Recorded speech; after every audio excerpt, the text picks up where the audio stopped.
In this chilling compilation video, we piece together 3 seemingly separate stories with characters each haunted by sinister events.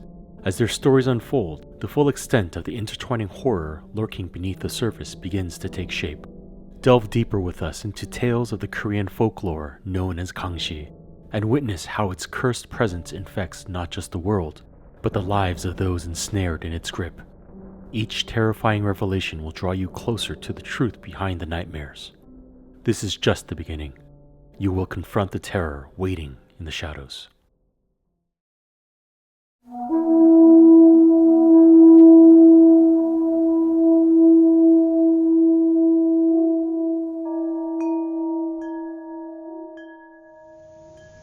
Night bus.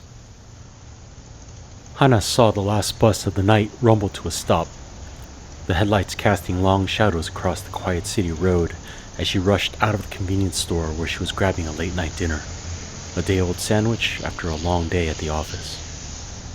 She barely managed to get on the bus before the doors squeaked closed. She scanned her bus pass and greeted the driver, an older man who nodded silently, with his eyes shadowed underneath a worn-out driver's cap. As she took her seat, she glanced at her phone. It was just past midnight. Her boss had a knack for making her life even harder while he was on vacation. She'd never worked this late before and hadn't seen the city so empty at night. It was usually swarming with vehicles, but tonight, the arrival of winter seemed to have emptied the busy metro, with everyone safely indoors, tucked into bed, while a biting cold filled Hannah's body from head to toe. Hannah scanned the interior of the bus and found only 2 other people aboard. Up front, a businessman in a wrinkled suit dozed off, his head bobbing with each bump in the road. In the back sat a middle-aged woman wearing only a tattered white dress, staring straight ahead, her wide, unblinking eyes fixed on something beyond the front window as she held a grocery bag against her chest. Hannah settled in, clutching her purse tightly as the bus lurched forward and left the familiar city streets behind them. She watched the scenery shift.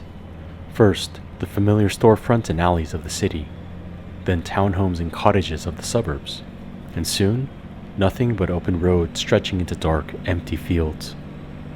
She frowned, checking her phone again. She normally took the subway home, but it seemed they were off route, heading towards an unfamiliar part of town. She called out to the driver, trying to ask if they were headed in the right direction, but he didn't respond, eyes still on the road and his face unreadable. A strange sense of worry settled in her stomach. She glanced back at the other passengers. The businessman was still dozing off with his body limply bouncing in all directions, echoing the bumps along the uneven road. But the woman in white was now looking directly at Hannah, her piercing gaze cold and unwavering. Hannah's fingers curled around her phone into a vice grip.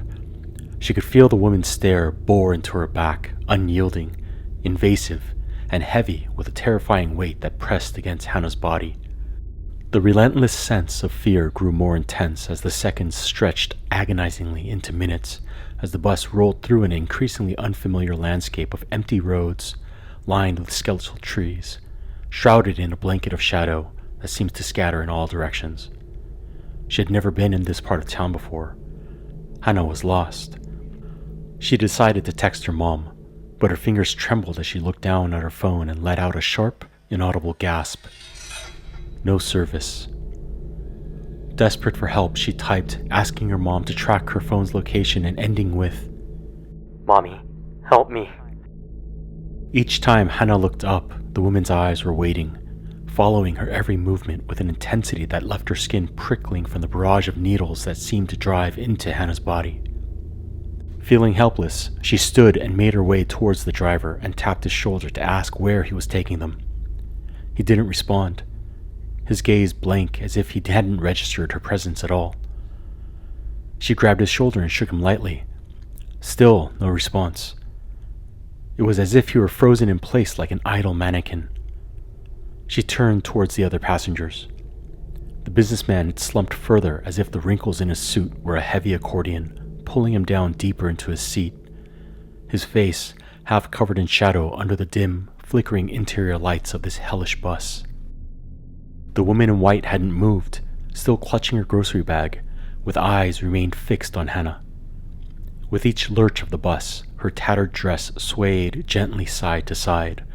But then, in an eerie, jerking motion, like a rusty machine creaking back to life, her joints stiff and unnatural, she reached into her bag to reveal her pale white hand cradling a phone. Hannah's gaze was locked in place, refusing to look away, as the woman held the phone out towards her, with each jarring movement seeming as if her body were held together by invisible strings. Panic spiked in Hannah's chest as she clamored for a way out. She tried opening the bus door, but it wouldn't budge. Each window she attempted to open seemed welded shut. She was trapped. Hannah inched back towards her seat, shuffling her feet, hesitant, as if sitting down meant confirming her fate in this dire situation. She watched the scenery blur outside until, out of desperation, she turned and half whispered to the woman in white. Do you know where we're going? As she fought to hold back tears from revealing the terror enveloping her. The woman stared at her, phone still in her pale, outstretched hand, and through cracked lips that curled into a frightening smile, she whispered in a thin and distant voice, "You're going home." Hannah's heart raced as the woman's head began to tilt further than should have been possible, as her smile stretched all too wide, and the skin of her neck grew taut and on the verge of tearing from tilting too far to one side. An icy chill crept down Hannah's spine as she sunk into her seat. Her surroundings closed in on her, and the bus's distressed walls suddenly felt claustrophobic.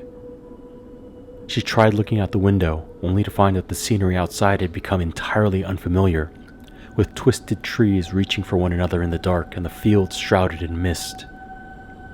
And then she saw it. A murmur of light illuminating a bus stop. There were no landmarks or signs of life nearby, as it sat under the sickening yellow hue of the lone street lamp. The bus rolled to a halt as its wheels crunched against the loose gravel of the uneven road, and the businessman in the wrinkled suit got up. He seemed to move as if controlled by a puppeteer, while his head hung down in slumber as he shuffled towards the door. He stepped off into the darkness, and the bus doors closed behind him with a soft hiss. Hannah watched in terror as he disappeared into the night, his form swallowed by the fog as if he'd never existed. The bus resumed its journey, leaving Hannah more alone than ever. Her eyes darted left and right, desperately searching for comfort or explanation, but all she could see was the woman in white, still watching her with that same unnatural smile and tilted head, as if it were weighed down with stones, and the phone in her still outstretched hand. The grocery bag the woman had been clutching seemed emptier than before. It made Hannah's skin crawl at the thought of what else might be inside. Time dragged on, and Hannah's sense of reality began to distort. She tried her phone again, but the signal was still dead. She clutched it tightly as her hands continued to tremble. The bus slowed to a crawl at its next destination, stopping in front of yet another dark, unfamiliar stop. Hannah felt a sick dread in her stomach. From the corner of her eye, she saw the woman rise, her face glowing with an unnatural light as she slowly stepped towards Hannah. The world seemed to pulse with an unnatural rhythm as each footstep echoed like a heartbeat. Hannah tried to scream, but her voice was trapped in her throat. She retreated into the far corner of her seat, heart hammering through her chest. The woman's frigid hand brushed Hannah's cheek as she raised the phone to her ear. Hannah trembled uncontrollably as she heard a voice through a low, static hum quietly say, "Time to go." In a final burst of terror, Hannah broke free, sprinting down the aisle, hammering her fists against the bus door as she screamed for the driver to let her out. The driver turned to Hannah, his face twisted into the grotesque mask of an otherworldly creature. Hannah cowered with her back against the bus door, voice cracking as she screamed in terror. The door slid open and Hannah tumbled out of the bus, collapsing onto the cold, damp ground with a shallow thud. When she looked up, she found herself alone, huddled in the middle of an empty road beneath a sky filled with blinking stars. The bus was gone, as though it had dissolved into the thick layer of fog that was now beginning to thin out, leaving her stranded. She took a shuddered breath, trying to understand what happened, when a soft voice whispered, "Welcome home, Hannah." It echoed through the night as she spun, searching for a sign of life, or help, or escape, but there was none. All she could see under the sickening yellow hue of the lone street lamp was the grocery bag the woman had held, sitting atop the bus bench. Hannah crept closer to it, her mind racing with uneasy thoughts of what she might find inside. As she hovered nervously above the bag, she used the light of her phone to look inside. Her phone clattered onto the roadside gravel as it dropped from her hand, followed by the slow rumble of her heartbeat pounding in her ears. Inside the bag was the tattered white dress the woman had worn, and a phone. The screen lit up with a message that read, "Mommy, help me."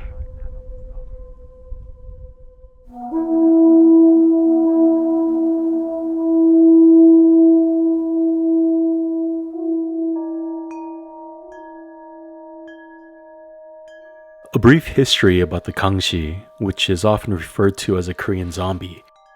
It's a reanimated corpse driven by vengeance or unfinished business. Unlike the mindless zombies you may see in western parts of the world, Gangshi are spirits tethered to their bodies by unresolved grudges, improper burials, or curses. They're known for their stiff movements, pale, decayed appearance, haunting the living to fulfill their purpose.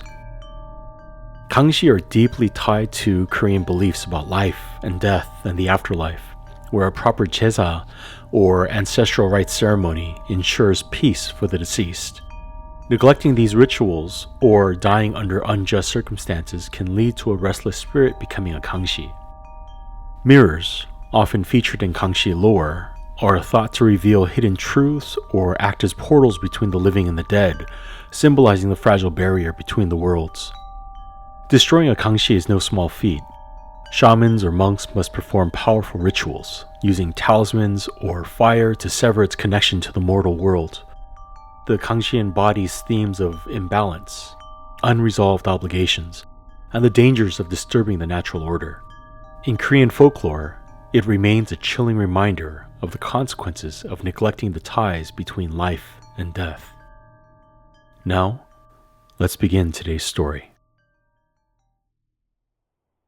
There's something wrong with the mirror in our bathroom. I didn't notice it at first. Who pays attention to the mirrors in their home? They're just there, mimicking the monotonous day-to-day of our lives. But over the past few weeks, the one in our bathroom has been off. My wife, Hannah, said she saw it first. A flicker, a slight delay between her movement and her reflection. I brushed it off, called it a trick of the light, but she became obsessed. I started noticing her lingering in front of it, scrutinizing herself like she was trying to solve a riddle buried deep within her own face.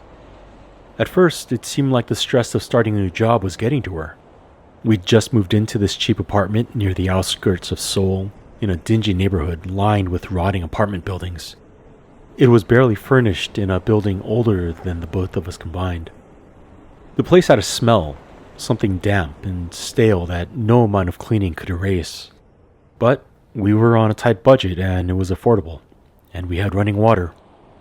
The first few days passed without any incidents, but after another week or so, Hannah stopped sleeping altogether. She'd stare at the mirror for hours at night, muttering about how she didn't look right in it. Her behavior eventually started to prevent me from sleeping. My nerves were raw from hearing her pacing at all hours of the night. Every creak of the floorboards sounded louder, the ticking of the clock unbearable with each passing night. One night, I awoke to hear her shrieking, repeatedly saying that a reflection had moved, but she hadn't. I found her trembling with her back pressed against the bathroom wall, pointing at her reflection. Her eyes darted between me and the mirror, wide and terrified. All I saw was a reflection of a bathroom in need of cleaning. Tiles, sink, toothbrush holder, all exactly as they should be. But her face was pale, her skin waxy under the bathroom light. I told her it was fine, trying to keep her calm, but I couldn't help but notice that her reflection held my gaze a split second longer than she did. A few days later, I saw it for myself. I was brushing my teeth, bleary-eyed before work when I caught it. A flicker in the corner of my eye. My reflection moving as if it were on some imperceptible delay. My hand froze mid-motion, toothbrush still in my mouth. I turned my head slowly, staring into the mirror. My reflection stared back, perfectly synchronized. I was almost convinced I imagined it, but the flicker happened again. It wasn't me. The movement was subtle. Barely a shift, but I wasn't moving. My stomach twisted as I lurched back, and I darted out of the bathroom in disbelief, with toothpaste running from the corners of my mouth. That night, Hana wouldn't even enter the bathroom. She brushed her teeth in the kitchen with the tap running full blast, attempting to drown out the sound of the mirror. I sarcastically asked if she wanted me to smash it into the wall. Her silence answered the question. Hana's obsession with the mirror deepened. She began murmuring under her breath, phrases I couldn't understand. Korean phrases, old ones, words I'd only ever heard from elders at funerals. Her reflection started to linger longer in the mirror, even when she turned away. I tested it once, standing behind her as she walked out of the bathroom. Her reflection didn't leave. It stayed, staring back at me. My grandmother used to tell me about Gangshi spirits when I was a child. Restless, angry, starved beings. Souls that had died in disgrace or abandonment, cursed to wander the earth, desperate for sustenance. She used to warn us to never look too long in reflective surfaces, especially at night. Always in whispers, she'd tell me things like, the Gangshi will steal your face and take your life for their own. Back then, I'd laughed it off, imagining the cartoonish monsters with stretched faces and gaping mouths, drowning in bad makeup, bouncing around like a rabbit on its hind legs. But now, in this dim bathroom, her words returned like a cold, piercing wind. Hana began speaking less. When she did, her voice was hollow, robotic. She would sit for hours in the living room, the lights off, staring at her phone without moving at all. When I walked over to her, her eyes would snap up to meet mine, but they weren't hers. There was no recognition, no warmth. It got progressively worse. The reflection wasn't just delayed. Now it had a will of its own. Hana went back into the bathroom one night, muttering again. I followed her, my pulse pounding in my ears. She was standing in front of the mirror, her fingers brushing the glass, her lips moving but not making a sound. I whispered desperately for her to stop, that she was scaring me. She didn't respond. Her hands pressed harder against the mirror. I could see the glass cracking from the unnatural amount of pressure her petite frame was able to exert. Her reflection wasn't mimicking her anymore. It was smiling. Not her usual smile. This was thin, predatory. The corners of her mouth stretched unnaturally wide. Her hands started bleeding from the cracking glass that was slicing into the flesh of her hands, fingernails scraping against the glass. I shouted and pulled her away. She struggled against me, stronger than I expected, before collapsing as she sobbed on the frigid, tiled bathroom floor. The reflection looked down at us and kept smiling. I called out to Hana one evening, but she didn't answer. I'd had enough and wanted to leave the apartment for good, but it dawned on me. We could barely afford this hellhole. Where would we go? Our parents had all passed away, and we'd barely made friends since moving to Seoul. The few friends we had made stopped visiting. They'd see Hana, pale and silent, and make excuses to leave early. I began to feel it too, the pull of the mirror. It wasn't just infecting her anymore, it had me in its grip. One night, I heard footsteps in the bathroom. It was past midnight and I noticed Hana wasn't next to me in bed. I got up and stood in the hallway, staring at the thin line of light under the bathroom door as her shadow slowly floated side to side. The sound of her footsteps stopped as soon as I took a step into the hallway. I called out to Hana, my voice cracking from the dry air that filled our apartment. No answer. My hand trembled as I reached for the bathroom door handle and slowly opened the door. The bathroom was empty. The mirror, however, was not. It wasn't my reflection staring back at me. It wasn't even Hana's. It was something else entirely. something gaunt, with hollow eyes and wrinkled skin hanging loosely from its bone. Its mouth hung open, gasping like a fish out of water. A Gangshi. I stumbled back, slamming the bathroom door shut. The apartment began to feel heavier. The walls pressed in on me, the air thick with a scent I couldn't place. Earthy, rotten, suffocating. Hana appeared behind me, silent as a shadow. What did you see? She whispered. Her voice was distant, sounding as if it came from far away. For the first time since all this started, I couldn't answer. The days blurred together. Every breath felt heavier, every shadow thicker. The Gangshi wasn't confined to the mirror anymore. Its presence seeped into the apartment like water flowing through cracks in a stone. Hana was no longer herself.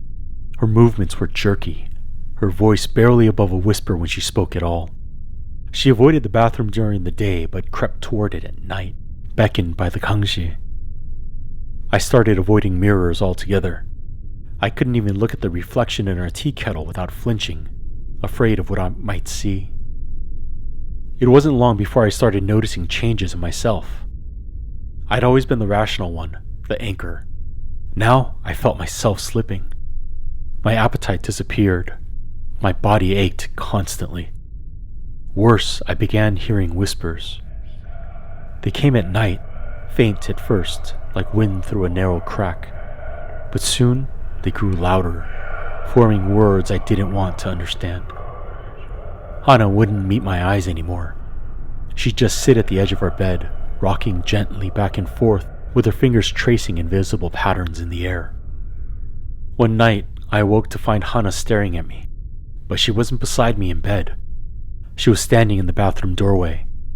The lights were dim, so her silhouette was barely visible, but her eyes, they were almost glowing, wide and unblinking.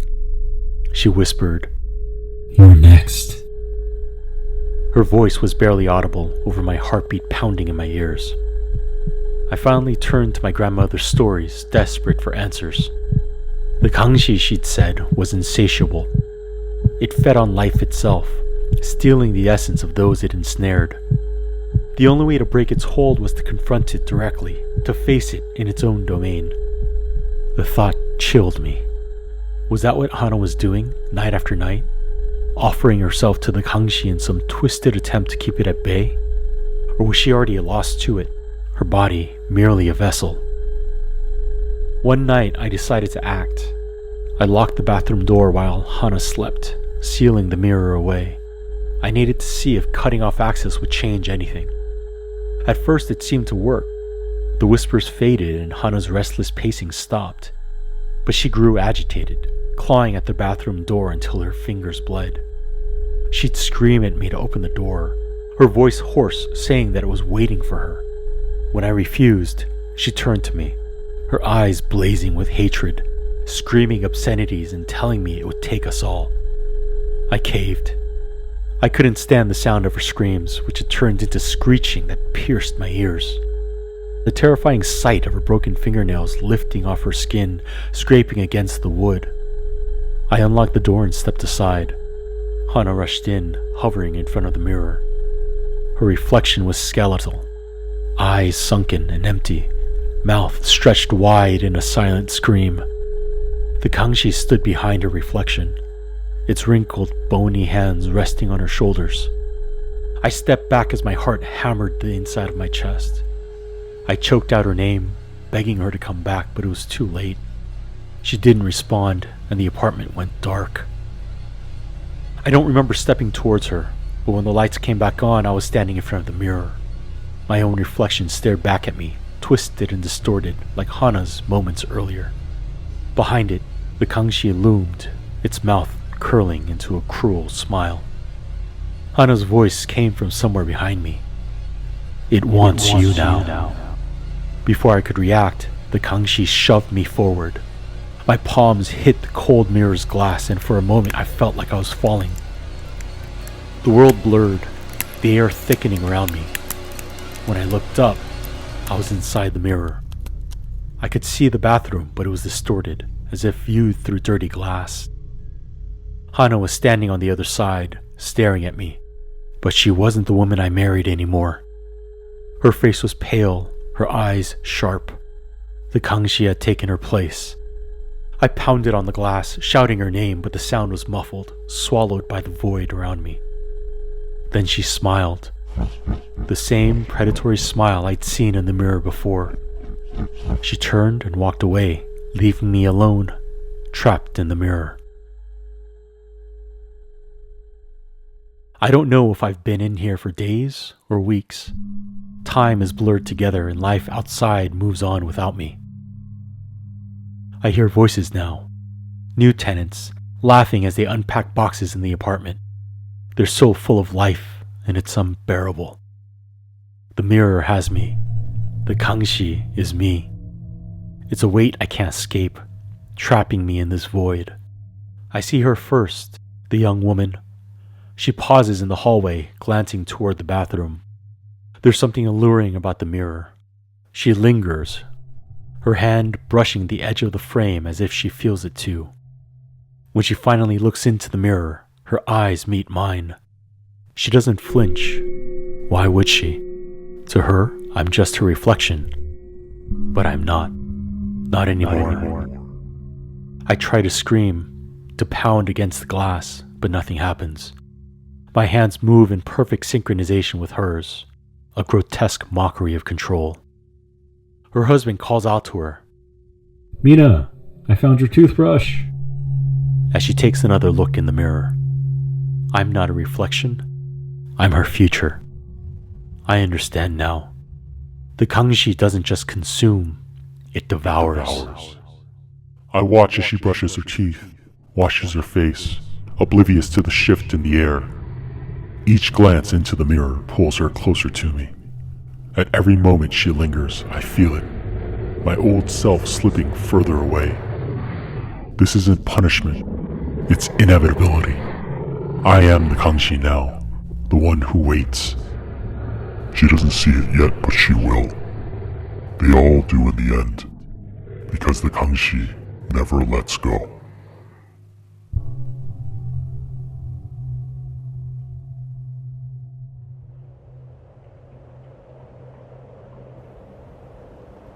Unknown. Mina sighed as she tied up the trash bag. Plastic stretching under the weight of one too many empty wine bottles and fried chicken takeout boxes. Late-night chores had become a habit since her divorce. Anything to avoid the quiet of her empty apartment in the evening. She grabbed her phone, slipped on her sandals, and made her way to the elevator, lugging the trash bag of burden behind her. It was nearly midnight, and the apartment building was eerily quiet. The dim hallway outside flickering with a dull glow of fluorescent lights, casting a sickly green hue. She pressed the elevator button, and the soft chime indicated it was on its way. Her routine was simple enough. Take trash to the bins near parking lots, separate recyclables, come back. A task so ordinary it should have brought her comfort. But it didn't. Not tonight. Her mind was elsewhere, wandering into dark corners, wondering why her life had taken a sudden downward slide into oblivion in recent months. Mina was lost in thought and barely noticed her phone vibrating in her pocket. She pulled it out, frowning at the screen. A message from an unknown number that simply read, "See you soon." She paused, standing in front of the elevator doors. More spam, she thought, but at least someone is talking to me, and she shoved the phone back into her pocket. The doors opened with a soft chime, and she stepped inside. The familiar hum of the elevator felt comforting, the sensation of descending floor by floor calming her nerves. But it slowed to a stop and the doors slid open earlier than they should have. She looked up and saw it stopped on the 6th floor. Mina frowned as she peered into the empty hallway. She hadn't pressed any buttons, and the ground level was still further down. Probably a malfunction, she told herself. It's an old building after all. After a few seconds, the doors closed and the descent resumed. Her mind wandered again, But before she could lose herself in thought, the elevator stopped once more. This time on the 3rd floor. The door slid open, and another empty hallway. An uneasy feeling slowly crawled under her skin, so this time she immediately pressed the button to close the doors. To her relief, they softly slid shut and took her to the ground level without stopping again. Mina made her way towards the parking lot, a vast, dimly lit space stretching out and around the tightly knit cluster of apartment buildings. The designated trash area was at the far end, marked by large commercial bins, clustered beneath a flickering street lamp. As she began walking towards it, her phone buzzed again. She pulled it out, confused, as the message from the unknown number read, Did you like it? She wondered who this person was trying to reach. Maybe a couple celebrating an anniversary? Sure, we'll see how that works out, she thought to herself, as memories of past failed relationships raced past her mind's eye. As she got closer to the trash bins, she noticed movement. A figure hovering near her destination, just beyond the reach of the faint light.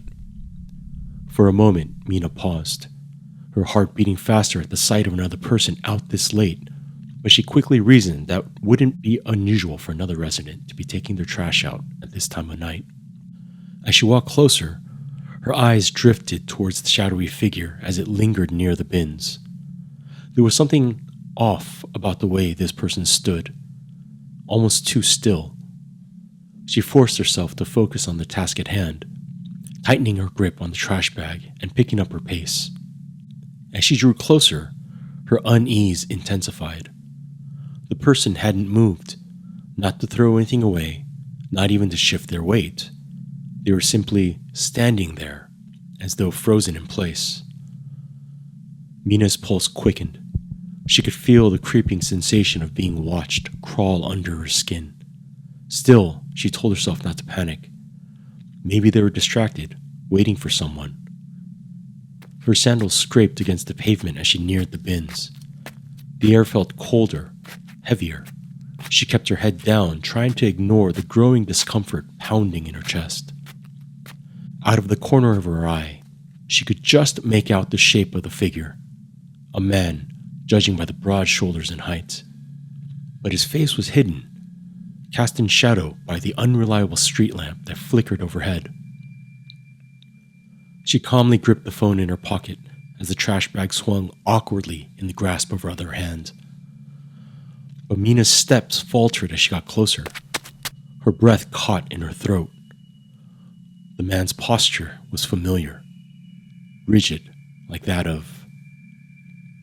Her mind scrambled to make sense of the growing dread that begun to engulf her. It wasn't until she was just a few meters away that her phone buzzed again. Her pulse roared in her ears as every nerve in her body signaled for her hand to stay still, as if to tell her, "Don't read the message." It was too late. Her heart stopped as she inched her gaze down towards the phone's ominously lit screen and read, Answer me. Her stomach dropped as she looked up to find the shadows being lifted away by the flickering street lamp as it briefly illuminated parts of the man's face. It was Jisung, her ex-husband. A wave of nausea hit Mina, and for a few agonizing seconds she couldn't breathe, couldn't move. Her mind raced, her body frozen in place. Jisung's presence was overwhelming, his smirk widening with each step he took towards her, intent on revenge for leaving him, ending their marriage. Her grip tightened around the trash bag as if somehow it could shield her from the horror standing in front of her. The rational part of her brain was screaming at her to run, to get back inside, lock the doors, and call for help. But her legs refused to move. Jisung's eyes bore into hers, cold and deliberate. The silence was unbearable. The world around them stood still. Mina could feel the weight of his gaze, pulling her deeper into the dread she had tried so hard to bury. Her phone buzzed in her hand as the sharp vibration snapped her back to her senses. her body trembling as she gazed down again to read the message. Did you miss me? Her blood froze. She looked up, her terrified eyes locking with Jisung's. He hadn't moved. Her pulse raced as she took a step back. The messages were taunting her, trapping her into Jisung's twisted game as he took another step forward. His eyes narrowed as if daring her to make a move. Behind him, the street lamp flickered, casting jagged shadows across his face. Mina stumbled backward, the sound of her own breathing loud in her ears, her feet sinking into the concrete with each step. The trash bag slipped from her hand, hitting the ground with a dull thud. The noise shattered the silence like a starter's pistol, and Mina ran. Her legs burned as she sprinted across the parking lot, her breath shallow and frantic. Her sandals slapping loudly against the concrete, each step feeling heavier and more desperate. The phone buzzed again with another text, but she dare not look. Her breath came in ragged bursts now as she raced to her building's front door, hand ready to pound the security code into the keypad. Her fingers desperately scrambled across the numbered buttons as she ignored her phone's repeated message alert buzzing. The rhythmic trill of the keypad unlocked the door as Mina swung it closed behind her, retreating to the safety of her apartment building. She froze for a moment as the cold air pressed in on her. She knew the building was secure and looked back to find the quiet, vast, dimly lit parking lot with Jisung nowhere to be seen. The trash bins sat in eerie silence, the flickering street lamp casting long shadows across the parking lot. She hurried to the elevator, rapidly pushing the call button as the doors opened with their usual soft chime. Mina leapt inside, and for a brief moment she felt a spark of hope, a belief that maybe, just maybe, Jisung came to his senses and wouldn't continue with this torment, that she was safe. With the adrenaline that was coursing through her, she hadn't noticed her phone's incessant buzzing. As the hum of the elevator guided her back to her senses, she looked down to see dozens of text messages sent by that same unknown number. The elevator chimed as it reached her floor. The door slid open and Mina took a few steps towards her apartment as she unlocked her phone and froze. The words blurred on the screen as her vision tunneled, her mind spinning in confusion as the dozens of missed text messages all read, I'll wait inside. She looked up towards her apartment door as the elevator closed softly behind her. The door creaked open, ever so slightly, as if inviting her into the darkness that lay behind it. From inside her apartment, a low, familiar voice whispered, Mina.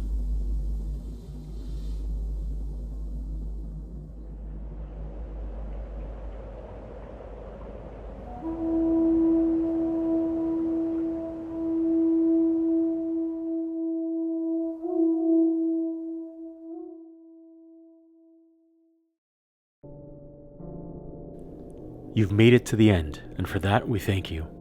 By diving into these chilling tales and exploring the shadows with us, you've become part of this unfolding nightmare.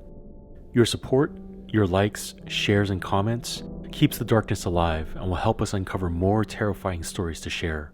We've just begun to scratch the surface of what lies beneath these paranormal events.